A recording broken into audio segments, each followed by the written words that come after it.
am so proud. Oh, thank you. I am so proud of you. Congratulations. We had you walk out to Bruce Springsteen's Born to Run because your opponent, Joe Crowley, dedicated a rendition of the song to you after your victory, which was incredible. Did you have any idea that you would win? You know, I spent the last year and a half knocking doors just thinking about 8:59 p.m. on Tuesday. Wow. And I had no idea or preparation for anything that would happen after that. I just figured I'm gonna work as hard as I can and just leave it up to the universe. So I think I was just so surprised. I was so shocked, you know, walking in there. Oh my goodness. I wasn't even checking on my phone. I was so nervous. Wow. And then so walking in was literally the moment I had seen the results. And here you are. Yeah. You're only 28 years old. You'll be the youngest woman ever elected to Congress if you win. And in your campaign video, you said, women like me aren't supposed to run for office. Why did you run? I ran because I felt like we could do better and that we could be better as a country. And I looked around. We hadn't had a primary election in 14 years in New York 14. So it was clear that no one else was going to be doing this work. And I figured, you know what, if no one else is going to do it, and if I feel like we can be better, then that means it's my responsibility to do something. And I just want to mention, and I think people should really know this, when you did win, a lot of people said this 28-year-old bartender who isn't qualified, you went to Boston University, you studied economics and international relations, you worked for Ted Kennedy, you worked for Bernie Sanders, you've been a political activist, all while also bartending and helping your mother because your father passed away. Yeah, that's so exactly right. People should know that.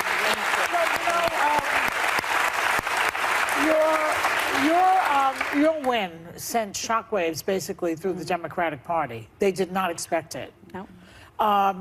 They spent how much money did they spend on Crowley? A lot. I mean, it was definitely well over $3 million. And what did you spend? You know, for the lion's share of the race, the very end, there was a lot more small dollar donations coming in. But we had about 300,000 up until like those very end days, and then things really started surging. Okay, so there's quite a discrepancy in the amount of money that the Democratic Party put behind him. So do you think that that shows the Democratic Party at the moment does not get it?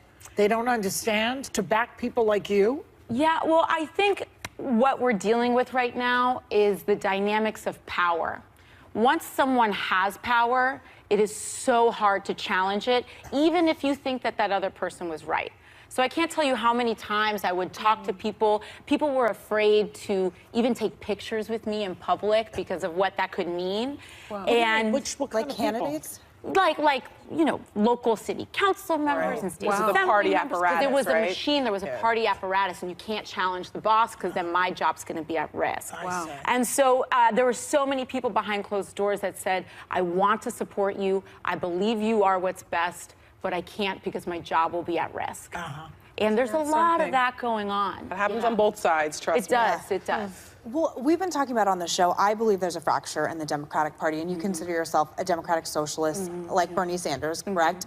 Nancy Pelosi was asked about you, and she didn't exactly give you a ringing endorsement. I mean, and you didn't exactly give her a ringing endorsement. Do you think that the future of the Democratic Party is socialism? Well, first of all, there's a huge difference between socialism and democratic socialism. Democratic socialism, and really what that boils down to me, is the basic belief that I believe that in a moral and wealthy America, in a moral and modern America, no person should be too poor to live in this country.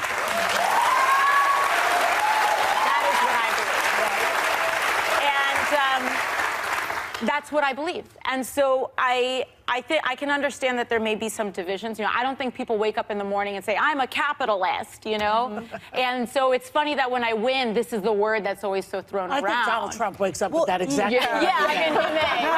But do you think the future of the party is more Bernie than Nancy? I think that, you know, I think that for young people, I think the future, here's what I think. I think the future of the party is working class. And I think that what I represent, and perhaps, you know, Senator Sanders, also Senator Warren, there's a lot of working class champions in the Democratic Party.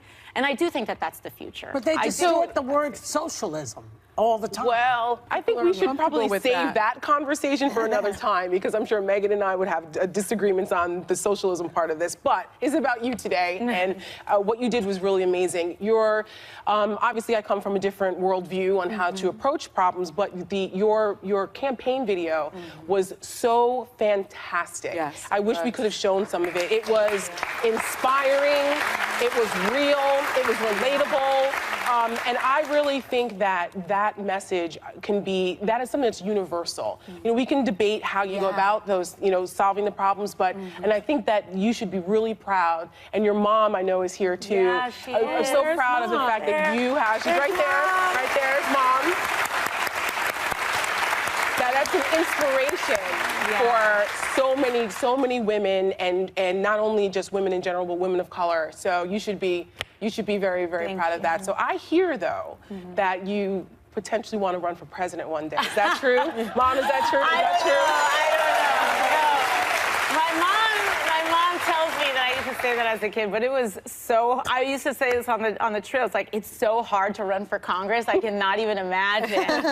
I can't even imagine how folks like Hillary Clinton or Bernie Sanders or any of these folks like run for president. It was exhausting just running in the Bronx and Queens. Well, if Donald Trump can do it, honey, anybody can. Don't stop there if you don't want to. And people are so excited right now on the heels of your win, because there is a hopeful, aspirational message you have.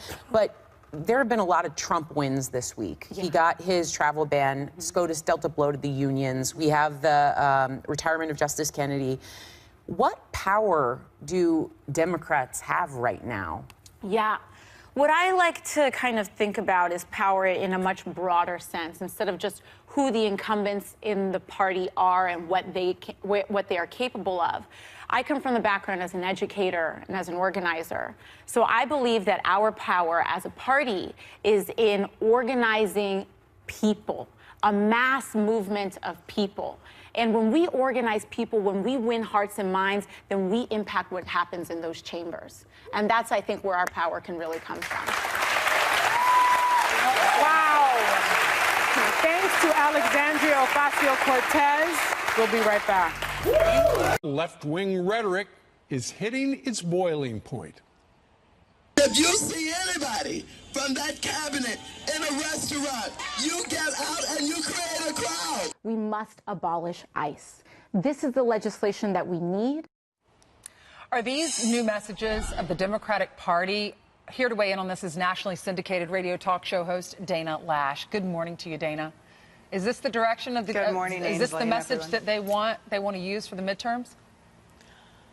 Apparently so, because they lack any sort of substantive policy proposals, and so now they have to default to this. This is what I find incredibly sad about the state of political discourse. And what really gets me is how the media narrative is that, well, this is brand new because it's Donald Trump, and this is Trump's America. Let's be real about this. We can go back all the way to the 60s to the Weathermen and Bill Ayers, who, let's not forget, was the gentleman, which I use that term, that's an abuse of that term, the guy who actually launched the former president's career in his living room.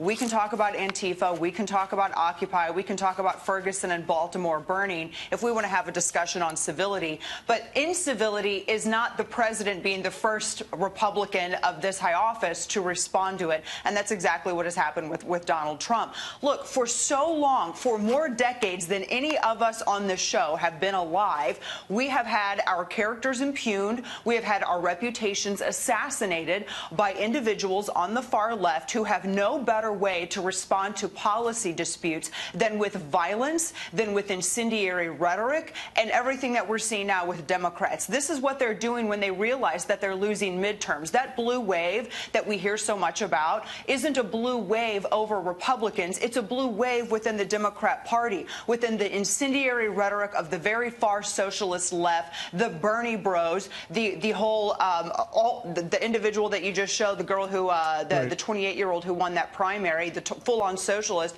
those individuals are the ones who are taking over the Democrat Party. That is their message. Their message is crumbs. Their message is let's abolish ICE. Their message is let's target Donald Trump Jr.'s kids and Brian Mast's kids. Let's target Steve Scalise and everyone else if we disagree on policy. That's what we've seen in the past several years. And responding to that incivility with rhetoric, that's not, if we're going to have a discussion of civility, let's look at what they've done. So you're saying that essentially this young newcomer, somebody who had been a community organizer for Bernie Sanders, is pulling the party to the left. And there's a picture of her right there, 28 years old.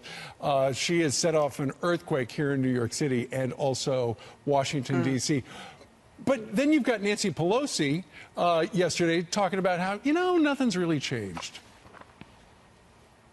Yeah, I think that newcomer is kind of riding in Bernie Sanders' wake a little bit. And I think it's not just her. I think that there are a number of candidates who are socialists around the country that are actually starting to gain ground in the Democrat Party. And for so long, people like Nancy Pelosi and Chuck Schumer, they really enjoyed and benefited from the rhetoric of these far-left individuals. Those were the people who would go out and whip up emotions when there wasn't anything real that they could offer in terms of policy, while Trump and Republicans were talking about jobs and trade and health care. These individuals were out there telling people what bathrooms to use and screaming about in Russia and everything else, none of which has come to fruition, by the way. And so Chuck Schumer and Nancy Pelosi, they really enjoyed that emotional, that whipping of emotions so that they could get people to go out and vote. But now it's actually gotten away from them. I mean, Chuck Schumer had to kind of walk Maxine Waters back with his recent remarks. They've lost control of their party. There's chaos in the Democrat Party. The media doesn't want to talk about it because they're too busy trying to drive a wedge between voters and the administration. I mean, to be 28 years old, run that type of race, I read her background, very impressive, very smart. I think I give her all the credit in the world. It kind of scares me. Well, it's easy when the opponent doesn't show up. Well, I'm just talking about through our whole life, just by what I've read and what I've heard. But I will say this, it scares me that socialism is gaining ground in the country, politics aside. It doesn't work. No. But thanks, Dana. Bernie Sanders said that what they believed is now becoming mainstream. Yeah, free college, free money, free jobs, free housing. Not in capitalism. Thanks, Dana.